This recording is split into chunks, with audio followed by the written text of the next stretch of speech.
Bwana Yesu asifiwe sana, mpendwa mtazamaji na mtazama katika muda huu. Leo nimeona nikuletee somo zuri kabisa hapo, inasema wajibu wa mwanaume wa Kikristo. Na somo la leo linatoka kitabu cha Wafalme wa Kwanza sura ya 2 mstari wa 2 hadi wa 3, na nitasoma kama ifuatavyo. Biblia inasema, mimi naenda njia ya ulimwengu wote, basi uwe hodari, ujionyeshe kwa mwanaume. Uyashike mausia ya Bwana Mungu wako, uende katika njia zake, uzishike sheria zake na amri zake na hukumu zake na shuhuda zake, sawasawa na ilivyoandikwa katika Torati ya Musa, upate kufanikiwa katika kila ulifanyalo na kila utazamako. Haya ni maandiko ambayo Mfalme Daudi alikuwa anamuhusia mwanae Selemani. Unajua, baada ya Mfalme Daudi kutawala ile nchi wakati wale anatawala Israeli, alitawala miaka 40. Baada ya hapo akakabidhi kijiti kwa mwanae Selemani akawa mfalme. Sasa alikuwa anampa mahusia kwamba anatakiwa ajionyeshe kama mwanaume, awe hodari, azishike sheria za Bwana. Mfalme Daudi alikuwa anamhusia mwanae Selemani. Sasa katika somo hili na sisi leo tutakuwa tujifunze kitu hapa, kwa ili tujue nini wajibu wa mwanaume wa Kikristo sasa siku za leo. Jambo la kwanza, wajibu wa mwanaume wa Kikristo, jambo la kwanza ni kiongozi wa kiroho nyumbani. Mwanaume yote anatakiwa awe mfano wa kumcha Mungu na kuongoza familia katika imani ya kweli, ibada kwa maana ya maombi, neno. Yeye awe mfano. Mwanaume yote wa Kikristo unayenitazama hapo, utakuwa mfano wa kumcha Bwana, uwe mfano wa kiongozi wa kiroho nyumbani. Wanaume wengi hawana muda kabisa wa kufanya ibada majumbani kwao, wengi wako busy, na kwa sababu hiyo basi unakuta sasa ibada hazifanyiki. Sasa hii maana tunapofanya ibada majumbani kwetu, faida yake ni kwamba tunawafundisha watoto wetu pia wakue wakimjua Mungu, na pia inawasaidia watoto kwamba watakapokuwa wamekuwa wakubwa na wao watafanya ibada watakapokuwa wameoa na kuoa majumbani kwao. Kwa hiyo inakuwa ni somo. Sasa tunapokuwa tumemwachia mama tu, wanataka tunawachia wake zetu ndio wanafanya ibada, sisi wanaume tuko busy. Kwa hiyo unajua, mtoto ili alelewe atakiwa alelewe na msuli wa baba. Sasa baba ana wajibu mkubwa sana katika familia, kuikuza kiroho na katika mambo ya kimwili vile vile. Kwa hiyo wajibu ambao mwanaume nao utakuwa mfano wa kumcha Mungu na kuongoza familia katika imani. Kwa hiyo wajibu namba moja, mwanaume yeyote unayenitazama, uwe kiongozi mzuri wa kiroho nyumbani kwako na uongoze familia kumcha Mungu na kuongoza familia katika imani. Yaani wewe uwe mfano wa kumcha Mungu, ndipo utakuwa na uwezo. Unajua kipindi kile tuko watoto, wakati mwingine mtu mkubwa anavuta sigara, alafu anakwambia usivute. Sasa wewe unavuta, alafu unamwambia mtoto asivute. Sasa haelewi, lakini kama wewe hauvuti, unamwambia badala ya kuvuta, hapo inaingia akilini. Sasa wewe ukamwambia mtu acha hiki kibaya, wewe hicho kibaya kifanye. Kwa hiyo ndio mwanaume uwe mfano wa kiroho nyumbani. Bwana asifiwe. Maana katika kwa mfano wa kiroho nyumbani, wafundishe watoto wako neno la Mungu. Sasa na Kumbukumbu 6:6 na Waefeso 6:4 kwamba mlee mtoto katika njia ipasayo. Mfundishe neno la Mungu, mlee katika njia ya Bwana mtoto. Na Misali 22:6 mlee mtoto katika njia ipasavyo. Kwa hiyo wajibu wa mwanaume namba moja, kama nilivyosema, uwe mfano wa kiroho nyumbani, na pia kumpenda mke wako kama Kristo alivyolipenda kanisa. Jamani, sawa? Kwa hiyo jambo la kwanza, kama nilivyosema, wajibu wa mwanaume wa Kikristo ni kiongozi wa kiroho nyumbani. Wajibu wa pili wa mwanaume wa Kikristo ni kumpenda mke wake kama Kristo alivyolipenda kanisa. Ukisoma Efeso 5:25 mpaka 28 inasema, enyi waume wapendeni wake zenu. Na katika eneo hili, huu ni wajibu wa kila mwanaume, ampende mke wake kama Kristo alivyolipenda kanisa. Maana tunaposema Kristo alivyolipenda kanisa, Kristo anatuvumilia mengi. Tunamkosea Kristo mambo mengi, anatuvumilia. Yaani ingekuwa kama ukishatenda dhambi anakuua, tumekuwa tumekufa wengi, lakini Kristo anatuvumilia mambo mengi. Kwa na sisi tunapokuwa tusiwapende wake zetu, maana tuwavumilie katika hali zao walionayo, tuwe na uvumilivu, tuwapende, tuwasamee pale wanapokosea. Hiyo ndio wajibu wa mwanaume, kumpenda mke kama Kristo alivyolipenda kanisa. Na unapopenda mkeo ili kuonyesha upendo kwa mkeo ni kukutana na mahitaji yake, kwa sababu upendo lazima uendane na kutoa. Uweze ukasema nampenda mtu kwa maneno matupu. Lazima unaposema nampenda mke wangu, maana yake utamhudumia, utajali mahitaji yake. Maana yake huo ndio upendo. Upendo bila kujali mahitaji yake, huo sio upendo. Uweze kusema nakupenda sana baby, nakupenda mke wangu, alafu ujali mahitaji yake, huo sio upendo. Upendo, unaposema upendo, maana yake ujali pia mahitaji yake, huo ndio upendo. Kwa hiyo wajibu wa pili mwanaume, kumpenda mke wako kama Kristo alivyopenda kanisa, na unapaswa kumpenda mke wako. Kila siku sisi tunamwomba Mungu, naomba Yesu nitokee, Mungu nitokee katika jambo hili, na kuhitaji Mungu nitokee. Na mke wako atakuja kwako, atakwambia naomba hiki na hiki. Sio wakati wote sina, sio wakati wote sina. Fanya jitihada umhudumie, huo ndio wajibu wako. Hiyo ndio maana ya kuwa mume. Maana ya kuwa mume maana yake umhudumie wewe mkeo, sio unakaa tu. Maana kuna wengine wanaume sasa wanakaa tu nyumbani, wake zao ndio wanatafuta, yeye yupo tu pale nyumbani. Hivyo sasa unaonekana kama umeolewa. Wewe unatakuwa uonekane umeoa. Wewe wajibu wako utakuwa umhudumie mkeo, anachokihitaji upambane. Pita kila kona, pambana, tafuta kazi yoyote, usichague kazi. Tafuta kazi yoyote umhudumie. Kumhudumia ndio kuonyesha kwamba unampenda, unamjali. Huo ndio maana yake. Unaweza kusema nampenda afu ufanye chochote. Kwa wajibu wa mwanaume ni kumpenda mke wako kama Kristo alivyopenda kanisa. Kama Kristo anavyotuhudumia sisi, anavyosikiza maombi yetu, anavyotuhudumia tunapokuwa na mahitaji, na wewe umhudumie vivyo hivyo mkeo. Wajibu wa tatu wa mwanaume ni kuwajali wazazi. Jambo hili pia ni jambo la msingi sana. Mara nyingi watu wakifanikiwa huwa wanasahau walikotoka. Unakuta atumi chochote kwa wazazi, atumi matumizi nyumbani, wakati mwingine mzazi ana shida, anaumwa yupo tu mjini, anaishi vizuri, akipigwa simu anajibu tu mambo mengi, hela ngumu.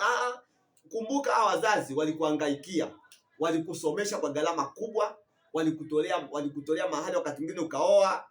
Wazazi walikuhangaikia kule kukulea tu, kwanza tangu ukiwa mtoto, wakosha shule ya msingi mpaka sekondari, chuo, inawezekana chuo ukapata mkopo huko, ndio bwana amekujalia umepata kazi. Ukumbuke ulikotoka. Jitahidi sana uwajali wazazi. Na sio kama unapokuwa umeoa pia ni vizuri kujali wazazi wa pande zote. Maana yake ni vizuri sio jali tu pande moja, usifanye upendeleo. Wale wazazi wa upande wa mwanamke pia utakujali. Maana wao ndio wamemlea huyu unayemwita Chema huyu. Wao ndio wazaa Chema. Huyu usingempata bila wao. Utakuwa nawe kuna mahitaji ujali. Kwa hiyo nitakuwa balance. Sio unajali tu kwa upande huu. Na kuna wanaume wengine wanajali kwa mwanamke tu, kwa wazazi wake wanaweka mswaki huko na pasi sifuri. Unataka kujali kote kote. Yaani wewe maana yake hiyo inakuletea heshima. Unapata heshima kwa wazazi upande huu, unapata pia heshima kwa wazazi upande huu. Sisemi unatoa nyingi kiasi gani. Wewe jiwekee balance. Jiwekee akiba yako kwamba katika ratiba yangu hii, katika bajeti yangu utakuwa najali uzazi upande wa mwanaume hivi na uzazi upande wa mwanamke hivi unapokuwa na hitaji. Haleluya. Sio kufunga masikio. Kwa hiyo ndugu mtazamaji, jambo la tatu, jali wazazi. Jambo la nne, uwe mtoaji wa mahitaji ya familia. Huu ni wajibu wa mwanaume, kuwa mtoaji wa mahitaji ya familia. Tunaposema mahitaji ya familia, hakikisha familia ina mahitaji ya msingi. Tunaposema mahitaji ya msingi sasa hapo ni mke na watoto. Ile mwanzo kusema kumpenda mke wako usijali mahitaji yake. Sasa hapa mahitaji ya familia, maana yake hakikisha kwamba watoto wanaenda shule. Hakikisha kwamba chakula kinapatikana kwa wingi nyumbani. Hakikisha kwamba kuna matibabu, watoto wanapata matibabu. Hakikisha kwamba kuna usalama. Kwa sababu kitabu cha Timotheo wa kwanza 5, ngoja nisome hapo. Kitabu cha Timotheo wa kwanza 5 mstari wa 8. Waraka wa kwanza Timotheo mstari wa 8. Maandiko yanasema hivi. Waraka wa kwanza Timotheo mstari wa 8. Maandiko yanasema hivi. Lakini mtu yoyote asiwatunza walio wake, yaani wale wa nyumbani mwake, hasa ameikana imani, tena ni mbaya kuliko mtu asiyeamini. Narudia. Waraka wa kwanza Timotheo sura ya 5 mstari wa 8 nasema, lakini mtu yule asiyewatunza walio wake, yaani wale wa nyumbani mwake, hasa ameikana imani, tena ni mbaya kuliko mtu asiyeamini. Maandiko yanakuasa ndugu mtazamaji kwamba hakikisha uwe ni mtunzaji wa familia. Hakikisha wewe ni mtoaji mzuri wa mahitaji ya familia. hakikisha unakutana na mahitaji ya familia bila kukwepa. Kuna wanaume wakishazidiwa tu wanatoroka nyumbani, unakuta anamwachia mama mzigo, anateseka na watoto wake mwenyewe. Maandiko yanakwambia kwamba wewe unakuwa mbaya kuliko asiyeamini. Asiyeamini mtu ambaye hana dini kabisa, mtu ambaye hajamwamini Yesu kwa Kristo kutoka Bwana Mwokozi wa maisha yake, maana yake unakuwa kama mpagani. Ndio maandiko yanavyosema. Kwa kama ni mtu ambaye haujali familia, maandiko yanakutemu wewe kama ni mpagani, yanakutemu kama ni mtu ambaye ni kama mchawi, yani ni mbaya kuliko asiamini, mtu mbaya kuliko asiamini. Yani maana yani hapa si niseme nini, yani ni mbaya kuliko, maandiko yanaposema ni mbaya kuliko asiamini, yani huyu mtu anasema ameikana imani, maana yani ni mbaya kuliko mtu asiamini. Ameikana maana yake ni mbaya kuliko mchawi, ni mbaya kuliko mshirikina, ni mbaya kuliko jambazi, mtu ambaye asiyewatunza watu wa nyumbani mwake. Sasa hebu fikiria ile andiko inavyosema. Nataka nikwambie hivi, usiwakimbie watoto. Umezaa mwenyewe, usiwakimbie ukaondoka. Tunza familia yako, maana utadaiwa na Mungu. Maandiko yanaposema tunza, hakikisha unatunza familia yako, maana utaonekana ni mbaya kuliko asiamini. Kwa hiyo jambo la 4. Jambo la 5, mwanaume yote utakuwa mfano wa maisha matakatifu. Uwe mfano wa maisha matakatifu. Unataka kuishi maisha matakatifu, yenye uaminifu, maisha ya upole mbele ya familia yako na jamii kwa ujumla. Kwa mwanaume yoyote unataka kuishi maisha yenye kumcha Bwana. Maana yake usiishi maisha ya dhambi yeyote. Hiyo ni wajibu wa mwanaume wa Kikristo. Ishi maisha ya kumcha Bwana. Ishi maisha matakatifu. Ishi maisha ya ushindi. Hakikisha kwamba unashinda dhambi. Kwa sababu bila hivi, kwa sababu tunaelekea sasa wakati wote Yesu anaweza kaja kuchukua kanisa lake. Akikuta unaishi maisha ya dhambi, maisha ya kujichanganya, akuchukui. Maana utabaki hapa duniani. Au ukifa kabla hujampa Yesu maisha yako, unaishi maisha machafu, maisha ya dhambi, maana utaenda jehanamu ya moto. Sasa mimi wajibu wa mwanaume uwe mfano wa maisha matakatifu. Ishi maisha ya uadilifu, ishi maisha ya uaminifu. Yaani watu wakikuwa sema kweli ukaka na mcha Bwana. Yaani hata mbele ya familia, ishi maisha ya jumla ya kumcha Bwana. Haleluya. Kitabu cha Waefeso, nataka nisome Waefeso 5. Waefeso 5:3 hadi 4. Maandiko yanasema hivi, lakini uasherati usitaje kwenu kamwe, wala uchafu wote wa kutamani, kama iwasivyo watakatifu, wala aibu, wala maneno ya upuzi, wala ubishi. Haya hayapendezi, bali afadhali kushukuru. Haya ni maneno nasema, uchafu wote, uasherati wote usitaje kwenu. Kwa mwanaume yote, uwe mwaminifu kwa mkeo, uwe mwaminifu kwa ndoa yako. Ishi maisha ya kumcha Bwana, ishi maisha matakatifu. Usiwe mwasherati, usiwe mzinzi. Wewe ishi maisha ya kumcha Bwana. Wajibu wa mwanaume namba 4, mwenye kusamehe na kutafuta amani. Uwe ni wajibu namba 4. Namba 6, uwe mwenye kusamehe na kutafuta amani. Sasa tunaposema mwenye kusamehe na kutafuta amani, wakati mwingine watu watakukosea. Sasa ili uwe na amani moyoni, maandiko yanakuasa uwe mwenye kusamehe na mwenye kutafuta amani. Anasamehe na kufusha familia umuhimu wa msamaha. Wakati mwingine mke wako anaweza kama amekukosea, akamwambia mwanangu, naomba unisamehe. Mtamkie nimekusamehe. Huo ni wajibu wa mwanaume. Ukimtamkia nimekusamehe, huyo mke atakuwa na amani. Kuliko usipomtamkia atakuwa na shida, atakuwa na hofu, atakuwa na stress. Si mume wangu anapanga ibada gani kunitendea? Mbona hataki kunisamehe? Sasa uwe mwenye kusamehe. Ukisamehe tu na utakuwa na amani. Maana maandiko yanasema kwenye Waebrania sura ya 12 mstari wa 14. Maandiko yanasema tafuteni kwa bidii kuwa na amani na watu wote. Ya maandiko yanakuasa utafute kwa bidii kuwa na amani na watu wote. Kwa hiyo ndugu mtazamaji, hakikisha kwamba uwe mwenye kusamehe na mwenye kutafuta amani. Huo ni wajibu wa mwanaume yeyote. Haleluya. Na kitabu cha Kolosai 3, na cheki nazungumza jambo hilo. 3 mstari wa 13. Naomba nikusomea hapo, sikiliza. Kolosai 3 mstari wa 13.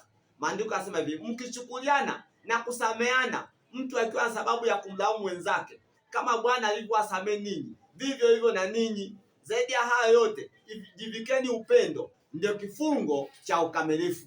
Unaona, maandiko yanasema tuchukuliane, tusameane kama vile Bwana alivyotusamehe sisi. Unajua Yesu ametusamehe dhambi zetu. Sasa kama Yesu alivyotusamehe sisi, na wewe unataka kumsamehe mkeo hivyo hivyo. Usamehe wanakuzunguka hivyo hivyo. Utafute amani kwa bidii. Huo ndio wajibu. Wajibu namba 7 wa mwanaume ni kuweka vitega uchumi kwa ajili ya maisha ya baadaye ya watoto.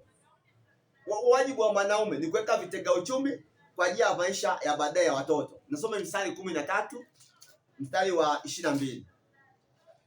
Mithali 13 mstari wa 22. Watu tusikizane hapo, sikie maandiko yanavyosema. Mstari wa 13, maandiko ya 13 mstari wa 22. Maandiko yanasema hivi: mtu mwema huachia wana wa wanae urithi. Unasikia? Mtu mwema huachia wana wanawe urithi. 19:14a. Nimesema jambo 19:14a. 19:14a. Maandiko yanasema hivi: nyumba na mali ni urithi apatao mtu kwa babaye. Nyumba na mali ni urithi apatao mtu kwa babaye. Kwa hiyo mtu mwema huachia wana wa wanawake urithi. Yaani hapa anazungumzia maana kuachia urithi kwa watoto wa watoto wako, wajukuu. Alafu tunasema pia nyumba na mali ni urithi apatao mtu kwa babaye. Sasa mwanaume yote akishunaweka vitega uchumi kwa ajili ya maisha ya watoto, kwa ajili ya maisha ya baadaye. Unajua wakati mwingine unaweza ukawa unapata, ukipata chochote unakitafuna chote, unakula chote. Usi unakula chote, weka akiba. Hiyo akiba unayoweka, kadri unavyoweka akiba, fungua account, weka akiba kidogo kidogo. Itakapokuwa kubwa, fanya kitu ambacho kitakuwa ndio ukitega uchumi cha familia. Aidha ununue shamba, upande mikorosho, au ufungue kiwanda, au ufungue duka kubwa. Yaani kitu ambacho kitakuwa ni kitega uchumi, hata kama utaondoka duniani, watoto hawataishi maisha ya taabu. Kwa hiyo wajibu wa mwanaume, hakikisha kama unaweka vitega uchumi kwa ajili ya maisha ya baadaye. Haleluya. Haleluya. Wajibu mwingine wa mwanaume ni kuimarisha imani binafsi. Imani yake binafsi. Sasa tunaposema imani yake binafsi, maana yake kila mwanaume hakikisha kwamba imani wewe unamwamini Mungu, unamwamini Mungu amekuokoa, unamwamini Mungu, unamcha Mungu. Hakikisha unaimarisha imani yako. Sasa utasema nimeimarishaje imani yangu?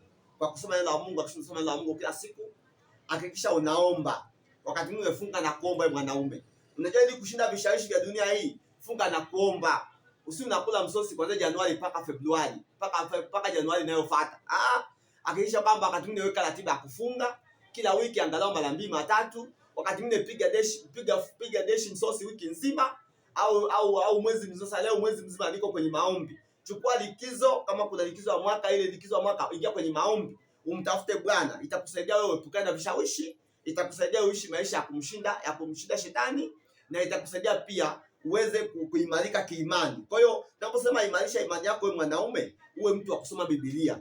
Wanaume wengi tunachati sana simu. Kwenye simu kwanza ukadownload Biblia, ukawa msomaji wa neno la Mungu, Biblia ukawa unasoma msomaji wa Biblia vizuri, na pia ukawa unaomba, unakuwa unafunga na kuomba, unashiriki semina na makongamano mbalimbali. Ile semina za kiroho na makongamano mbalimbali yanakusaidia mwanaume kukua kiroho na kuimarika kiimani.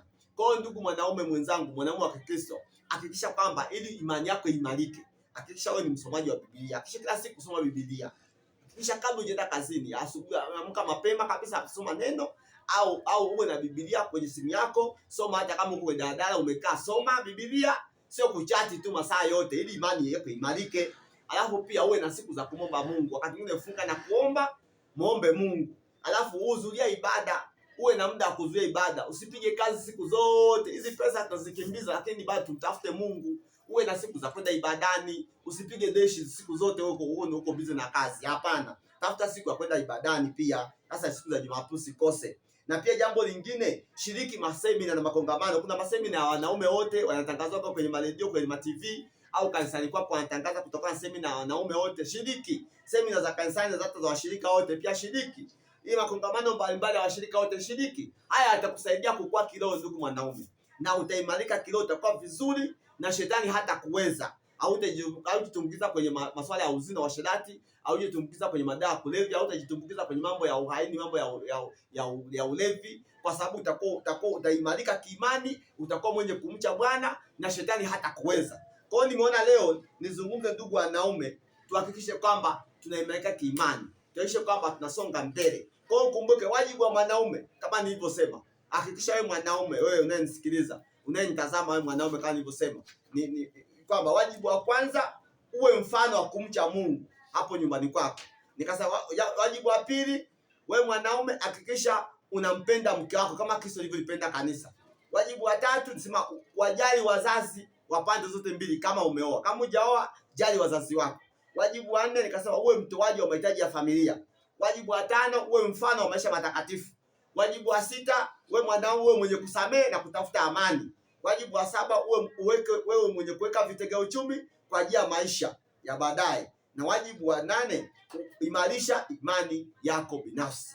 Ndugu mtazamaji, imani kushikisha neno hili siku ya leo, na najua itakusaidia kwa namna moja au nyingine, ili siku moja Yesu kuja kuchukua walio wake, uwe mmoja wao atakaochukuliwa pamoja naye. Mungu akubariki sana. Ninakutakia kazi njema na wiki njema yenye baraka, yenye mafanikio. Kama utapenda kuwasiliana na mimi kwa swali lolote, nipigie kwa simu hii 0767570954. Mungu akubariki sana. Asanteni sana.